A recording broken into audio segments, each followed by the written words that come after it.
Este episodio, Vamos del Mundo, tiene contenido sensible por si acaso.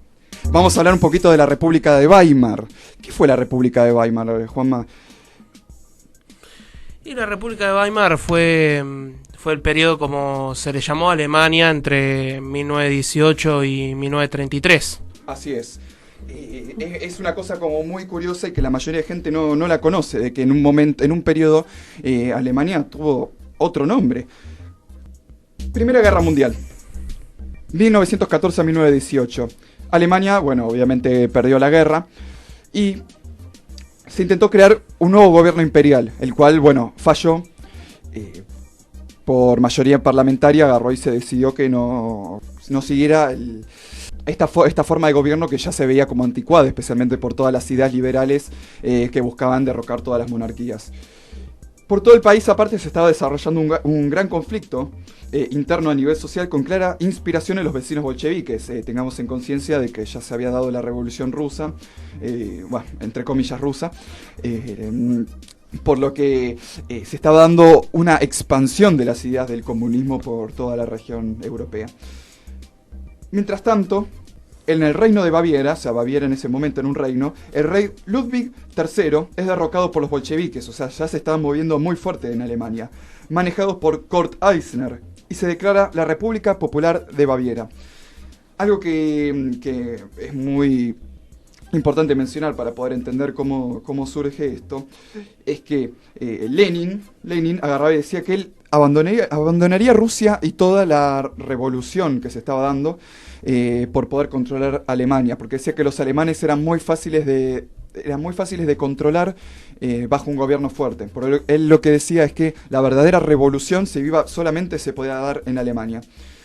En este momento, el canciller hizo pública la abdicación del Kaiser Wilhelm II y Friedrich Ebert fue nombrado como el nuevo canciller. Y ahí termina el Segundo Reich.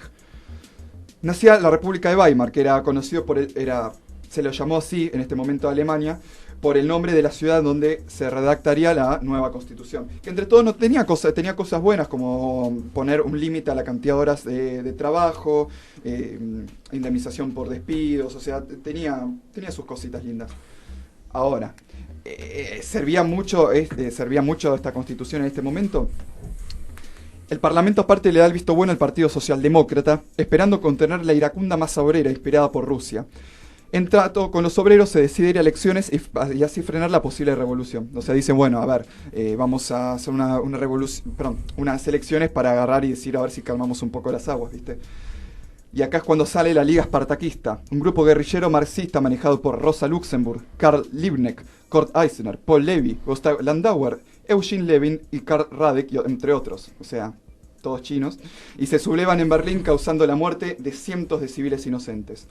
El gobierno logró frenarlos y así, bueno, igual el daño ya que habían causado los bolcheviques ya estaba hecho. Hoy en día en Alemania se tiene la Fundación Rosa Luxemburg y tiene todo un mausoleo. Por lo que se buscaron otras tácticas para llegar a la revolución. Mientras tanto, en Baviera da fin la República Socialista cuando el nacionalista federal Anton Arkovale le dispara al presidente de la República Socialista, Kurt Eisner, cuando está saliendo de la casa de gobierno, y luego de ahí se logran recuperar Baviera. El 28 de junio de 1919, medio año después del armisticio, se firma el Tratado de Versalles, por lo que Alemania debía pagarle a todos los países por los daños causados en la Primera Guerra Mundial, a pesar que Alemania no la inició y solamente perdieron. Entonces, igual que nos hicieron nosotros después de Malvinas, o sea, iban a tener que pagarlo. Por lo que su deuda externa se va hasta las nubes. ¿Cómo deciden que la van a pagar? Imprimiendo dinero. A rolete, así que ya lo imprimían de una sola cara porque la tinta ya era demasiado cara, por lo que se da un periodo de hiperinflación que fue aún peor que el que tiene Venezuela ahora. O sea, el de Venezuela ahora es Arabia Saudita, comparado con lo que estaba Alemania en ese momento. Por lo que para poder comprar un poco de pan eran barriles llenos de notas de banco, por lo que la gente agarraba y robaba si tenían que robarse, se robaban el barril, porque el barril valía mucho más de lo que valía todas esas notas de banco que estaban ahí. Billones. Hay imágenes incluso de niños de la época haciendo barriletes con los billetes. Por supuesto, por supuesto. Ya está poniéndole de papel tapiz en la pared. O sea, porque era mucho más útil usar el papel o sea, el billete como papel que eso. Bueno, hoy en día no es muy distinto. También el Tratado de Versalles también les impedía tener una armada de más de 100.000 personas. Igual ya tampoco había mucha gente que pudiera pelear porque estaban muertos de hambre. O sea, no había forma de hacer comida, comprarla. O sea, aparte que quedó una población femenina bastante mayor que la masculina. Sí, también, obviamente. Quedó un excedente de un poco más de 2 millones de mujeres. Claro. ¿Qué hombres se iban a ver en esa época si se habían muerto todos y los que quedaron locos, inválidos? Como después de cualquier guerra, sí, está muy bien eso, lo que decís. Fíjate que otra cosa más, se partió territorio. Como para evitar tener estar asegurados de que Alemania iba a poder pagar toda la deuda que tenía, gracias Mercedes, les iban a quitar territorio, para decir yo te lo saco y más vale que me lo pagues si no te lo devuelvo. Y ahí es como se les quita la región del Ruhr y un montón de zonas que daban carbón y tenían un montón de empresas, se les pasa también a Polonia, Francia, Noruega, por lo que se hace un intercambio de deuda por territorio, que ya le hemos hablado de que cuidado que en Argentina capaz viene esto. El Estado obviamente no pudo hacerse cargo de una deuda tan grande, por lo que obviamente entraron en default. Y ahí, mira, Polonia recibió parte de Alemania en regiones de Prusia Oriental y Silesia, donde estaban las industrias más importantes de Alemania. Ese mismo año, un arquitecto anónimo y soldado asiste a una de las reuniones de distintos partidos, uno peor que otro y más aburrido, hasta que por órdenes del ejército asiste a uno en particular como observador. Aunque en esa reunión solamente había 6 personas, igual captó su atención. Después vemos qué será de la vida de este soldado. En los años de posguerra se vio una Alemania destruida, hambre en las calles, nenes desnutridos, se decía que directamente había nenes que no podían salir a la calle porque no tenían ropa. Había chicos de 10 años que parecían de 5, de 4 porque no comían nada y los padres lo único que hacían, las sobras que les quedaban, agarraban un poco de eso, un poco de harina y agua y gracias a Dios que tenían eso. Mientras tanto, en los territorios ocupados por Francia, los salvajes casos de violación se están dando por soldados negros al servicio del imperialismo francés. Por lo que más de 50.000 soldados franceses, o sea, africanos, franceses, entre comillas, estaban haciendo caos en todos los territorios alemanes partidos. Por lo que el gobierno, después de que se hace la denuncia, el gobierno francés dice, bueno, para que calmarlos, vamos a abrir prostíbulos, en donde van a trabajar sus mujeres alemanas. Mira que aparte el político laborista británico, Ede Morel, denunció que esa ocupación por parte de 50.000 soldados negros estaba hecho con el propósito de eliminar a los blancos en Europa. Ya en esa época estamos hablando. Mientras tanto, en los territorios aún alemanes, las mujeres rogaban en las puertas de las calles, los hombres en oficinas del gobierno, grupos disconformes peleaban contra la policía, se robaban papas, pollos y cualquier cosa comestible. Los que tenían ahorros vieron cómo su valor desaparecía de la noche a la mañana. El escritor Thomas Mann mencionaba que un grupo de eslavos, posiblemente judíos, estaban viviendo a base de la especulación y sacando ganancia de las miserias alemanas, por lo que él compró obras de arte como forma de adelanto a la inflación, y el que se los vendió decía era un hombre rubio, judío elegante, de 35 años, gordo, con monóculo, manicura y zapatos lustrados. Él era el ejemplo perfecto de capitalista internacional. O sea, claro, esto lo podemos ver acá en Argentina, como cada vez que estamos en peor situación, vienen todos los especuladores internacionales y empiezan a llevarse. Viste que Macri decía, en Argentina pueden venir a Argentina y llevarse lo que quieran. Básicamente acá en Alemania pasó exactamente lo mismo. Se podía ver en toda Alemania ricas mujeres caminando con abrigos de piel, anillos caros y diamantes, todos comprados por una milésima de precio. O sea, básicamente es che, Juanma, qué linda campera, vos estás tirado en el piso muerto de hambre, te lo compro por 10 centavos. Y bueno, 10 centavos eran 10 centavos, capaz con esos 10 centavos comías ese día. Y yo agarro, mientras vos seguís en el piso, yo agarro, me pongo tu campera y estoy caminando lo más bien. Vos te seguís muriendo de hambre. Mirá, aparte lo que surge, esto es algo muy importante para entender bien la historia, dice que que un montón de judíos eslavos se mudaron en masa a Alemania, en su mayoría eran militantes comunistas, sionistas y se oponían a toda resistencia en Alemania. Usando tácticas de especulación y dinero extranjero, se aprovecharon de la inflación y compraron larga parte de las propiedades del país a la gente, que no le quedaba otra que vender para poder comprar un poco de pan. O sea, me recuerda mucho a lo que decía Rothschild, ¿viste? Cuando corra sangre por las calles, compra propiedades. Que fue acá, se ve que básicamente lo que hicieron. Mientras tanto, aparte otro grupo de judíos alemanes crea una agrupación nacionalista en Alemania, el cual se basaba en la idea de que la mejor forma de evitar el conflicto era adaptarse a la cultura alemana, que una unidad de las naciones venía de la conciencia común y no de derivaciones étnicas. Esta agrupación de buenas intenciones fue atacada y ridiculizada por los grupos de judíos internacionalistas hasta su disolución. Una lástima, la verdad. Mientras tanto, las mujeres alemanas recurrían a la prostitución, dice esto. ¿Qué pudiste encontrar sobre el tema acá de las mujeres en este caos?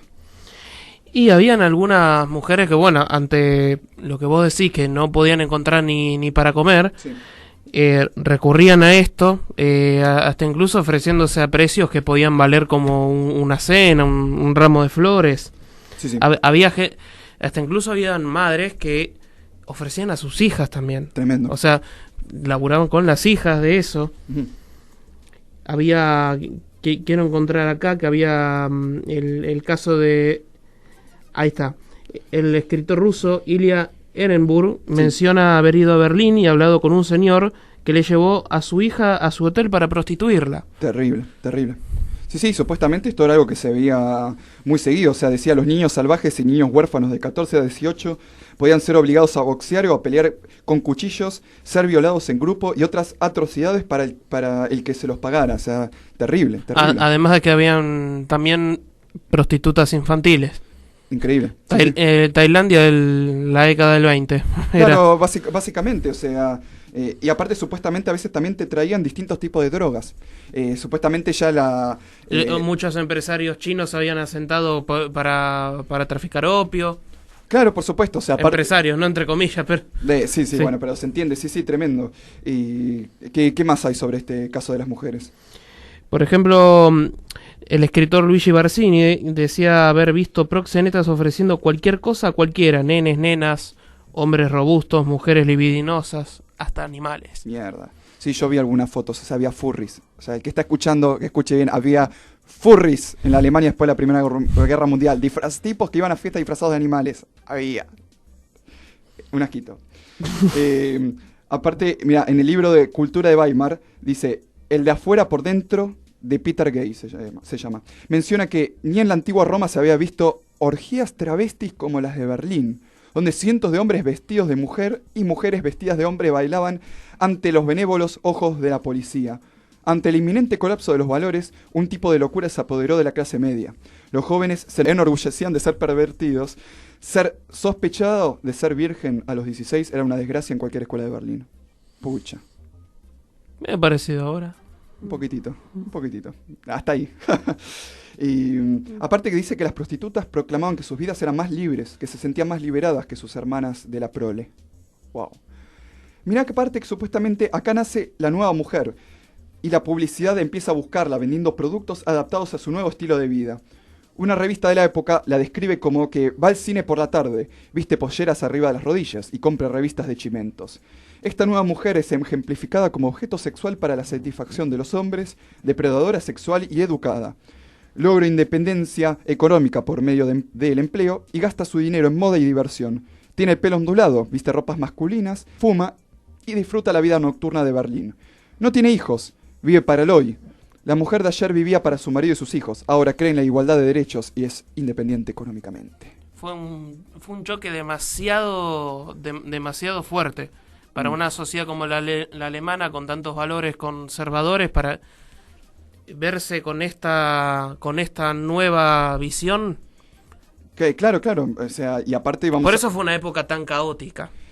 Claro, y aparte estamos hablando de un país en donde hay 6 millones de desocupados, ahora de repente las mujeres empezaban a tomar también los trabajos, pues ya, o sea, tenían gran parte del mercado laboral, pero empezaban a tomar el mercado laboral de los hombres sin crear nuevos puestos de trabajo. Yo estoy 100% de acuerdo con que las mujeres pueden tener cualquier tipo de trabajo, pero hay que crearlo, porque si no estás, sino que estás creando más Esto ya había pasado en Inglaterra, o sea, más competencia laboral. Lo mismo que nos pasa hoy en día con la inmigración, ¿viste? ¿Qué más? El actor Conrad Heimerling describe a la nueva mujer como masculinizada y erotizada por su vida pública. La feminización de los hombres en la posguerra fue necesario para lograr una emancipación sexual. Esta emancipación implica la experimentación sexual que trasciende el matrimonio. La nueva mujer era independiente y sin hijos. Simbolizaba la liberación y los cambios de la sexualidad. La pesadilla de nacionalistas sumado al temor de la muerte de la nación alemana. Estas nuevas mujeres eran percibidas por muchos como un problema, ya que competían en el mercado laboral en un país con 6 millones de desocupados y tentaban a los hombres de ser infieles. Los matrimonios no duraban ni 5 años y 35% de las parejas no tenían hijos y aproximadamente 1 millón de mujeres por año se realizaba un aborto. 1 millón por año. ¿Me ibas a decir? No, que te iba a decir que también en el arte de Weimar se representaba esta realidad en parte. Siempre que habían películas que fueron famosas, que las protagonistas eran mujeres y que a veces no, en todas compartían estas características de las que recién nombraste, de una mayor liberación, o de que como que se la mostraba también como que era un artífice para degenerar al hombre. Claro, aparte lo que movía a Alemania en esta época eran los cabaret. Que hasta había una obra que Grones hizo una versión argentina llamada Cabaret, en donde supuestamente uno podía ir y tenías mujeres desnudas, muchas actrices iban drogadas, hasta había obras de teatro sobre la drogadicción. Había una actriz muy popular, Berber, era el apellido de ella, y en donde hasta la misma obra de teatro se llamaba Cocaína, te aparecía ella y atrás estaba Cocaine, y la tipa iba drogada y esa era parte del espectáculo, o sea, era muy impresionante, sumado a los actores negros que se empezaron a traer a Alemania desde Estados Unidos, o sea, obviamente para poder empezar a promocionar una mezcla de razas ahí dentro de Alemania, porque fíjate cómo estaba el hombre alemán en esa época. Muerto de hambre, deprimido. Supuestamente vos podías ir por Alemania, había hombres que se quedaban en las plazas mirando al infinito. Hoy en día, bueno, tenés el teléfono celular. Claro. Pero se quedaban mirando al infinito porque no tenían nada que hacer de su vida. No tenían trabajo, no podían ir a pelear por nada, no había nada. Quería agregar una cosa. Los nombres de estas películas que decía que representaban así a la mujer. Sí. Por dar unos ejemplos, fueron Metrópolis de 1927. Metrópolis, sí. Al Raune. Sí. De 1928 y La Caja de Pandora de 1929. Por decir 3 películas. Pero igual eran un montón. Y la mayoría tenían tenían un contenido que harían que el gordo Porcel se pusiera a llorar. Mirá, esto que es muy curioso hablando de películas. En 1930, Einar Wegener se muda a Alemania, desde Dinamarca, para recibir una cirugía de cambio de sexo, el cual era sumamente experimental y para eso recurre al cirujano judío Magnus Hirschfeld. Y logró realizarlo y fue recibido con gran algarabía en los medios alemanes y daneses. Hasta recibe un nuevo pasaporte con el nombre de Lili Elvenes. Y esta sería la segunda operación en la historia, el cual, y después hace 2 o 3 años hicieron una película que se llamaba La chica danesa. Se las voy a spoilear. Se muere porque literalmente no había antibióticos ni nada para que esa operación pudiera tener éxito. Sí, ya que habías nombrado a Magnus Hirschfeld. Sí, Hirschfeld. Sí. O cómo se pronuncia, no sé, sí. Claro, junto con Richard Oswald fueron los creadores de la película Diferente a los otros. A ver qué onda. Que era, básicamente, era sobre una pareja de homosexuales. Era para mostrar... Sí, te escucho. Una visión diferente, ¿no? O sea, ya en esa época se hacían menciones a la homosexualidad, sí. Todo, y volviendo a Pero, Magnus, y los protagonistas aparte eran Magnus Hirschfeld y su amante, ¿no? Sí, exactamente. Sí.